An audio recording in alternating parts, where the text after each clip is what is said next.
Hey there, gang. I thought as a little experiment, I'd do a short video for you about the acoustic possibilities within the two-note Opus interface. So I've switched guitars.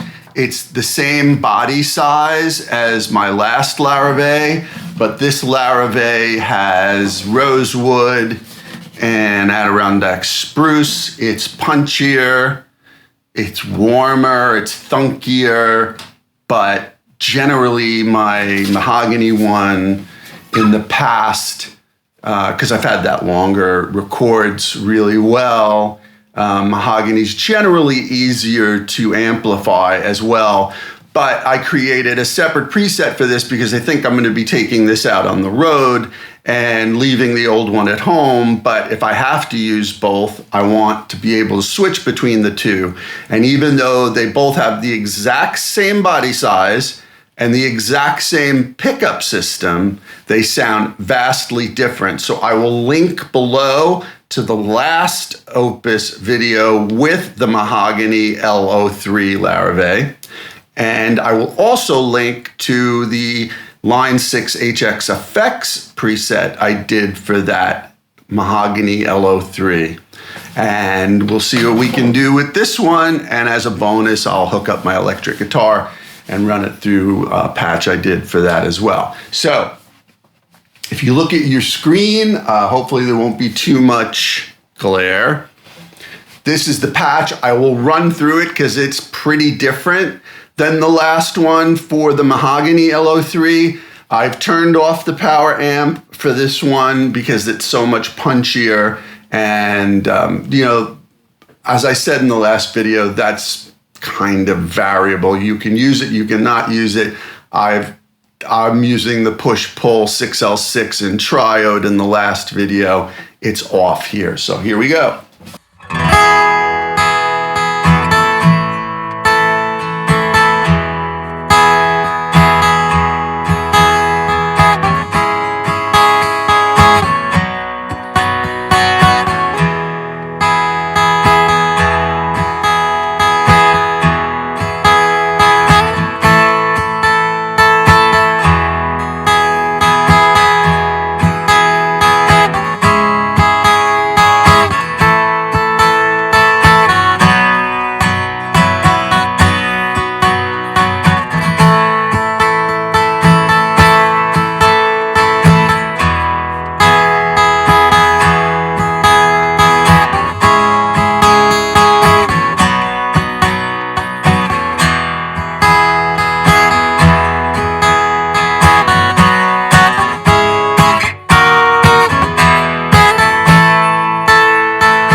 Right. So check out the screen, and I'll go over this a little bit quickly.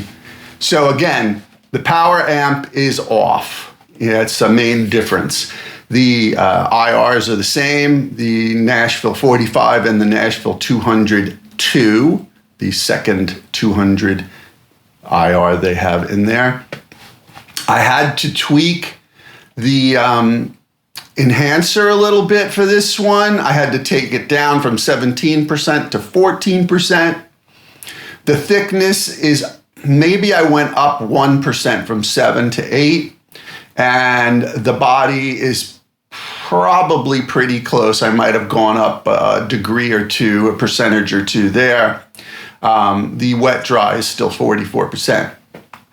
The low cut, because this guitar has less low than the mahogany, believe it or not, the low cut is at 89 instead of 96. I am boosting the low shelf by 3 dB at 118. I am cutting, instead of at 335 as on the mahogany, I am cutting 284 with this one, and I'm cutting 6 dB at 284. At 831, I'm boosting 8, which is pretty close to what the other one is as well. At 2210, I am boosting 8. And at 6160, I am boosting 3 dB. That's using 6160 as the shelf, the high shelf point, and I'm boosting 3 dB. So that's pretty much the main differences. Again, these are using the IRs that come with it. Really, really excellent. I also turned up the reverb a little bit. I thought that when I isolated the reverb and made it fully wet and listened to it and played around with the size and the echo and the color, I brought the color back a little bit. The color is at 55%.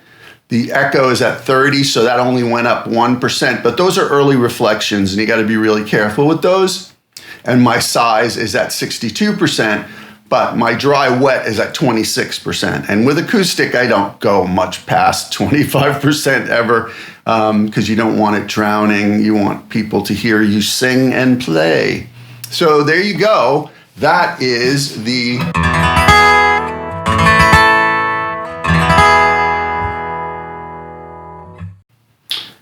Larrivee L-03 Rosewood Spruce with the same pickup, same exact pickup, same settings on the pickup that's installer, the sliders, everything is the same. Same mix, same everything, but drastically different. So now allow me to switch over, and I'll just play a few chords. I'm not going to get too in depth with the electric, but I just thought you should hear it. And I've got them set up right next to each other. So hold on one second. Whoa, Nelly, here we go with some electric. Now this is just a clean patch. As you see on the screen, I like to start clean because part of what's obscuring the picture is, I've got this running through a pedal board. So I've got my favorite pedals that will suffice for acoustic and electric. That works out beautifully, and they're fairly interchangeable. As I said in the last video, might be some differences, but for touring, this'll do. Just keeping it simple. Compressor with an EQ built in. Again, that Source Audio Atlas compressor, unbelievable. The Infinite Sustainer by TC Electronics. The Model 915 Vibe unit with the cancel feature. A little mini tube screamer. The Reverse Mode C by Chase Bliss, because I have 2 songs I use it on. I know it seems silly for 2 songs, but it matters in a show. I've got a little Sonic Cake Dimension for chorus. Believe it or not, it works great for acoustic. I've got about a 30%, maybe 35% blend in for that Big Sky, the chorus sound on it. Oh my God, I only used it on 2 songs, but I don't want to take up more space than I have to, but it sounds great. And then the TC Electronic Flashback Mini with a Memory Man, a dark Memory Man patch it's in the app for TC Electronics. And then, the Opus, and the Opus is going out right into my DAW through an XLR cable. The Opus is being powered, all of this is being powered by my Chox DC7 power supply. The Opus takes 12 volt, only 200 milliamperes. So you can run that off of Chox. Flawless so far, but Chox is amazing, so I didn't expect to have any issues there. And the Model 915 Vibe unit is running at 18 volt off the Chox, so that's why I love Chox. It's very, very stable, isolated, regulated power supply. It's beautiful for the two-note Opus. So let's hear a little electric, but we won't go crazy.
With a nice little reverb on it. So that clean patch works nicely for the board, so I can hit it whatever I want. It also works beautifully for lap steel, which if I'm playing free improv music with my various groups and whatnot, this would work perfectly too. And I actually developed it with the lap steel in mind, and it just worked great for electric guitar. So nice, clean. But you could hit it with.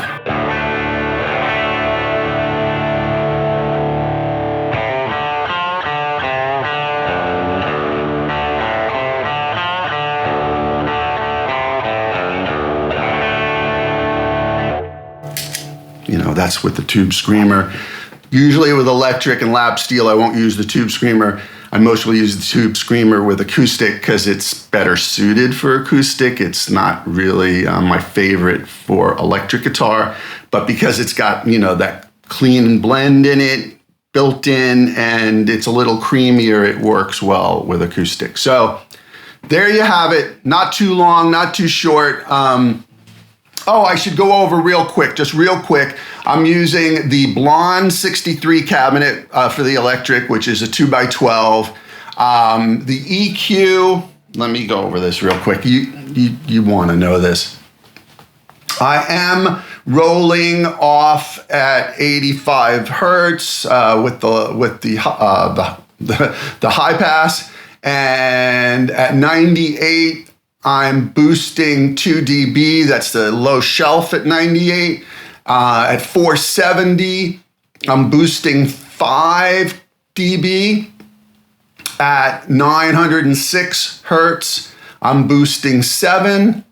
At 2360, I'm boosting 4. And at 5580, I've got a high shelf boosted at 1. And for the electric, I'm using the enhancer, but the dry wet blend is only 16%. And the body's at 30, the thickness is at 60, and the brilliance is at 26. And then, of course, you can hear there's a lot more reverb in this patch. I'm using the plate with the ambient setting and size at 69, echo at 56, color at 69. And I'm using the power amp volume at 73, contour at 67 and depth at 39. It's the Foxy preamp. I mean, you can see on the screen, but the gain's at 64, the bass is 52, the treble's 54, and the mid is 57. And the microphone choices are mic A is a dynamic bass 20, which I guess is the Electro Voice 20, the EV20, and on the right is Ribbon 121, like the Royer 121, and the Royer, the Ribbon is minus 1 dB blended in, and the dynamic is plus 6 dB. So there's a 7 dB difference in the blend of the two. The dynamic is 17% off axis, the distance is 6%, and the Ribbon is no off axis, it's right on axis, and the distance is 100%. And that's the patch for the electric. So I hope you enjoyed that. I'm sorry that it took longer than I expected, and I'm sorry the last one was really long, but I wanted to, show you a different guitar and also give you some options in case you want to tweak things that you didn't like about the last episode that I did with my last guitar. It's all up to you. Do whatever you like. There's plenty of options in here for you to do that. Tons of options, tons of cabs, tons of amps, all right? So, all right, we'll catch you later. See ya. Thanks for watching.